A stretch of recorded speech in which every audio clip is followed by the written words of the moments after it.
Vendredi 7 juin 1940, le centre-ville de Neufchâtel-en-Bray est bombardé, détruisant 80% de la ville.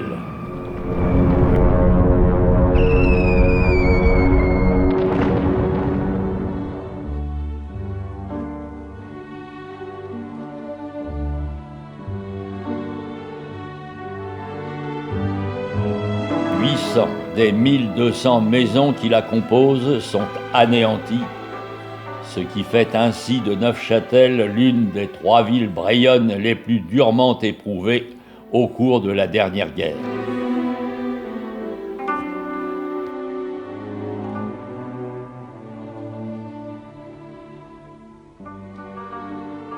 S'engage alors un vaste programme de déblaiement et de reconstruction. On peut voir fleurir, en périphérie de la ville, des cités dites provisoires, alliant la maçonnerie et les baraquements, comme la cité américaine, le Honcore, la suédoise et aussi la cité de la gare, celle à laquelle je vous propose de nous intéresser.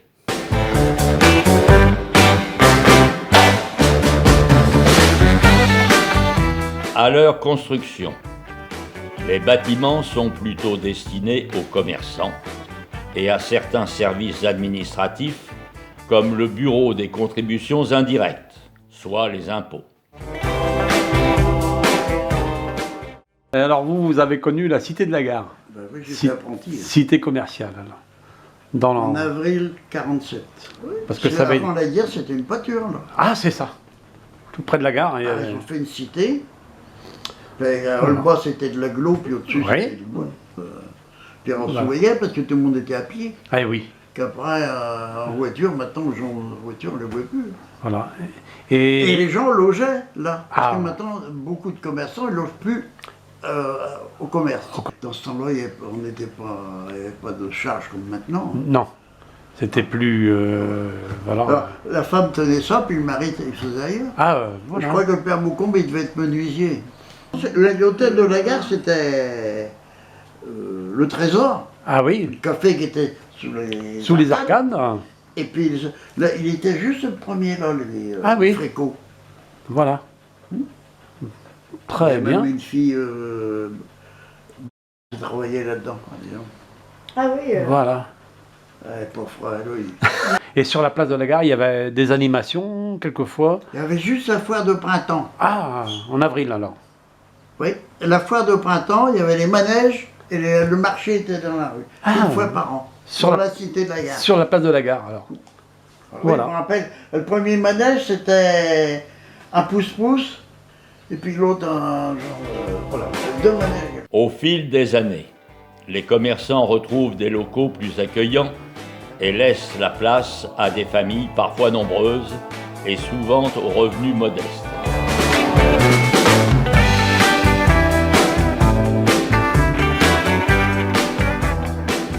Avec elles s'installe un mode de vie. Une insouciance de l'après-guerre.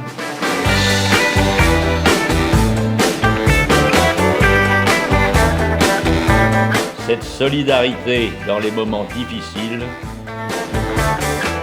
mais parfois aussi avec ses rivalités et ses drames.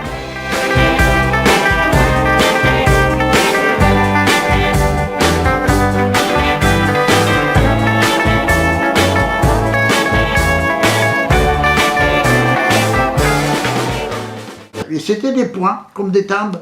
Voilà, donc il ne fallait pas faire d'excès. On allait chez Père Goupé, donc on voulait une paire de chaussettes, c'était 5 points, on donnait ça. Puis quand il n'avait plus, on voilà. attendait. Il ne fallait pas faire d'excès sur la consommation. Puis une paire de chaussures, on a le droit à une paire par an. On prenait des galoches. Voilà. Puis mon père les faisait ferrer au maréchal à Ménière. C'est vrai. Oui. Ah, ouais. En effet. Et on avait quoi, la carte de pain. Moi, on me pesait mon pain. On arrive au 20, 22 du mois, il n'y a plus de tickets. Heureusement que la mère Jumelle nous fait un pain de 4 livres.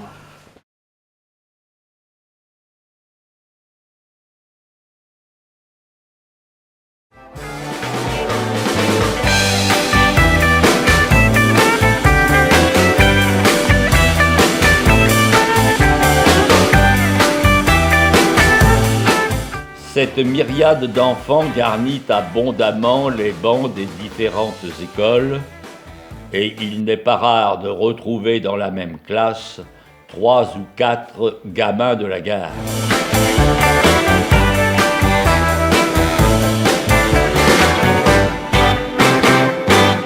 À l'époque, les gens prenaient beaucoup plus le train. Et le week-end, surtout le dimanche soir, sur la place de la gare, c'était blindé de voitures.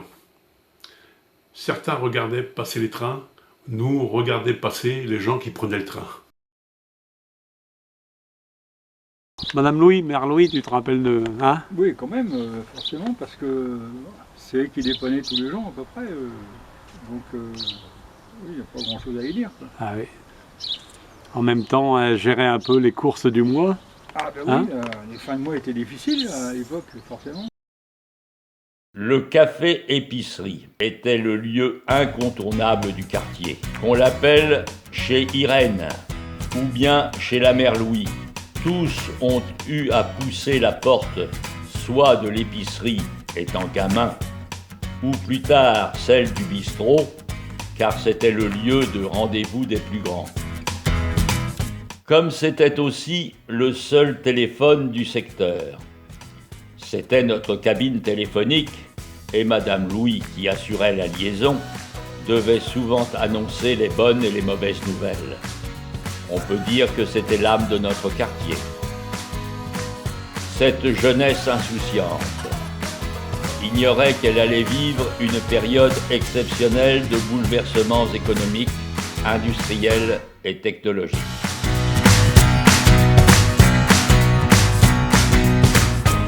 Après avoir découvert les années twist et rock'n'roll, ils adhéraient successivement à la mode hippie, pique-nique ou autre reggae.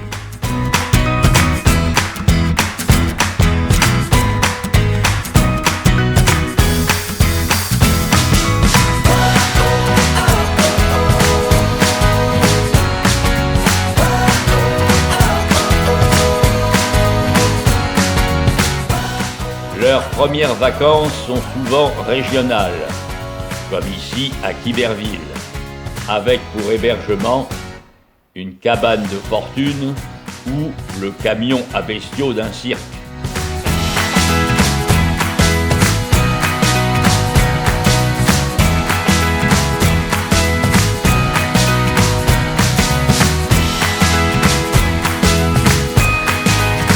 Il n'y avait pas de salle de bain. C'était un tonneau coupé en deux, Oui. forcément. Et on rentrait dedans, quoi. Il n'y a pas de salle de bain, hein. C'était nulle part, quoi. Que ce soit Renault, que ce soit tout ça, oui, Le baquet de bois. Hein. oui, forcément. Ah oui. Les Après, chambres, c'était pas très grand non plus, hein. Parce qu'on dormait, à l'époque, on dormait à 4 ou 5 dans une chambre. Hein. Ouais. Oui, forcément, on était 10. Hein. Il y avait 2 chambres, 3 chambres. Ouais, oui, c'est vrai qu'on a passé oui. une bonne jeunesse. Hein. Donc ça, c'est, faut Quand- pas dire le contraire, que Non, ce non. soit tout le monde. Hein. Les souvenirs, voilà. on en a plein la tête de ça. Alors la voiture, c'était... La première, c'était le 4 chevaux, le 4 pattes. Enfin, j'en ai eu 3 en tout. Enfin, ces moteurs ne tenaient pas le coup, alors forcément, tu les broyais à rien de temps. Hein. Bah, ils ne tenaient pas les moteurs. Hein. T'as un mauvais souvenir de la mobilette, toi, hein, Ah oui, chez tes parents? pour mon doigt, oui. Ah là, ouais, Le voilà. doigt qui était coupé, quoi. Qu'est-ce que le doigt dans la chaîne? Là, oui, c'était avec une chaîne. J'ai mis le doigt entre la chaîne et la roue libre. Forcément, De la mobilette. j'avais 4 ans à l'époque. Ah là là. Mais c'était justement, c'était le père Louis qui m'avait conduit à la clinique. Ah ouais. Ouais, il avait une 203 à l'époque. Lui. Oui. Ouais. Il m'avait conduit à la clinique et puis forcément que à l'époque il greffaient pas. Forcément, il mettait ça au tas. On n'a pas vécu dans la misère, c'est le principal. On a toujours des moments qu'on travaille, forcément on y arrive toujours. Hein. Ouais, oui. Enfin bon, c'est pas la richesse, mais bon, on fait avec. Hein. Il sortait d'une place, il rentrait dans l'autre. Hein. Ouais. Nous, on voyait à l'époque, il y avait Sergent, il y avait Bourdet, il y avait David. Il y avait David. Donc quand il y en a un qui donnait 50 centimes de plus de l'heure, on partait chez l'autre. Et après, quand il n'y avait plus de boulot, on revenait chez le premier. Mais il nous prenait toujours. Quoi. Oui. Avec les voisins, ça se passait bien quand même. Oui, Avec les voisins. on était un peu emmerdeurs parce que Oui. c'est vrai, Des on conneries était, de on jeunesse. était fiers quand on était Ouais. gamin. Hein. Mais bon, ça se passait bien pas. Ouais. Merci Monsieur Fleury. Il n'y a pas de quoi, mec.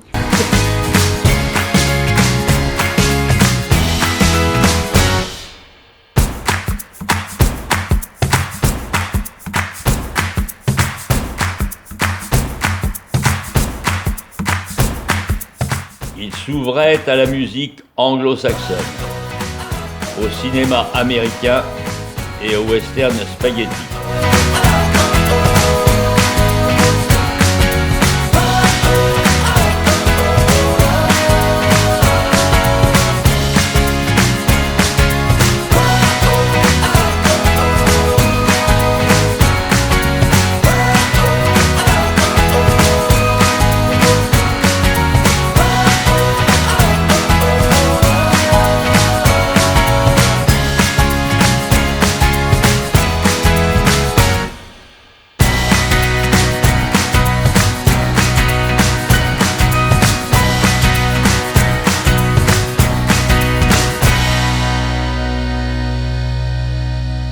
Ah ben moi, la Cité de la Gare, pour moi, ça a toujours été un bon souvenir. Parce qu'on était quand même plein de familles nombreuses. Nos parents travaillaient, enfin, surtout nos pères, pas nos mères, parce qu'ils nous élevaient. Enfin, une parenthèse. Donc après, c'est vrai que moi, je me rappelle, pour souvenir, c'était le 14 juillet. Le 14 juillet à la gare, on faisait tout le tour du marronnier avec les sacs, tout ça. Il y avait beaucoup d'enfants, en fait. Et, tout le 14 juillet se passait pratiquement à la Cité de la Gare à cette époque-là. Toutes les familles avaient à peu près tous un enfant du même âge, des aînés jusqu'au pratiquement, pas les derniers, mais presque aux cadets. Ils avaient toutes les familles avaient à peu près les mêmes âges dans les enfants. Peut-être qu'il y avait des familles qui étaient un peu plus, pas aisées, mais un peu plus argentées, mais ça ne se voyait pas. C'est vrai que ça ne se voyait pas. On était tous pareils, les enfants, tous pareils. La seule chose que je déplore, c'était les toilettes. Moi, j'avais tellement peur que c'était l'horreur d'aller aux toilettes à l'extérieur. Puis il y avait aussi monsieur et Madame Duval. Il avait fait la guerre, monsieur Duval. Il avait fait la guerre 14-18. Complètement. Il avait une jambe en bois. Mais c'était un monsieur qui était très gentil. Elle était un peu loufoque, mais c'est vrai que Tout à fait. il était très gentil. Ben, souvent, on allait beaucoup jouer dans la gare. Oui. Des fois, certains chefs de gare nous mettaient dehors. Le chef de gare, il y a certains qui nous acceptaient, mais il y en a d'autres qui ne nous acceptaient pas. On était obligés de partir. Le souvenir que j'ai aussi, c'est quand on allait à plusieurs sœurs, on allait aux douches municipales qui étaient juste derrière la Cité de la Gare. Donc là, on se défoulait, on se lavait pour la semaine. Donc c'était les commodités de l'époque. Voilà. Non, moi je trouve que c'est une partie de notre vie. Et moi, je trouve que la Cité de la Gare, c'est quand même une partie de la vie de Neuchâteloise, parce qu'il y a beaucoup de gens de Neuchâtel qui sont nés ou qui ont vécu et qui ont été élevés là-bas à la gare. Bon, puis après, quand on a fallu partir, que les familles qui avaient plus... mon père travaillait, avait plus de revenus, c'est là qu'on nous a dit de partir à partir des années 70. C'est vrai que c'était vraiment la camaraderie. Il suffisait d'une caméra 8 mm pour en faire des acteurs ou des metteurs en scène. Et même si la prestation ne méritait pas un Oscar, elle permettait d'entretenir le rêve de la réussite.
Quand on a tourné ce film, on improvisait totalement. Il n'y avait pas d'histoire, pas de scénario. La seule consigne, en fait, c'était de s'habiller et de s'armer comme des cow-boys. Les gens qui nous ont vu passer et monter au Bioral dans cet accoutrement ont dû penser que c'était la Révolution.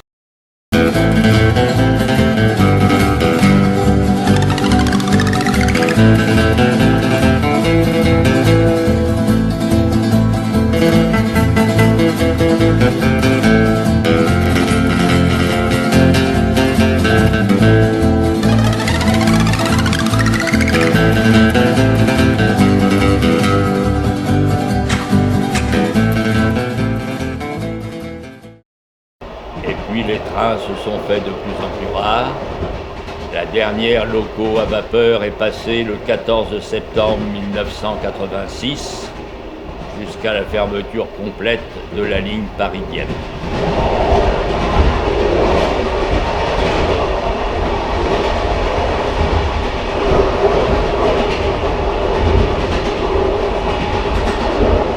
La cité, qui vivait au rythme du grondement du chemin de fer, a succombé elle aussi aux assauts des différents programmes de relogement. Les familles ont été éparpillées pour laisser la place à des constructions flambant neuves.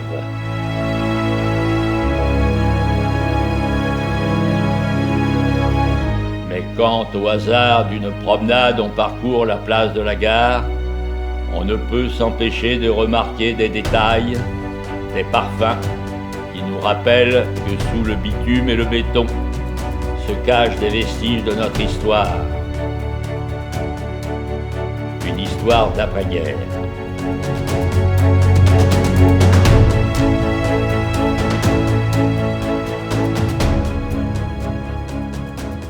Que reste-t-il de nos amours? Que reste-t-il de ces beaux jours? Une photo, vieille photo de ma jeunesse. Que reste-t-il des billets doux, des mois d'avril, des rendez-vous? Un souvenir qui me poursuit sans cesse.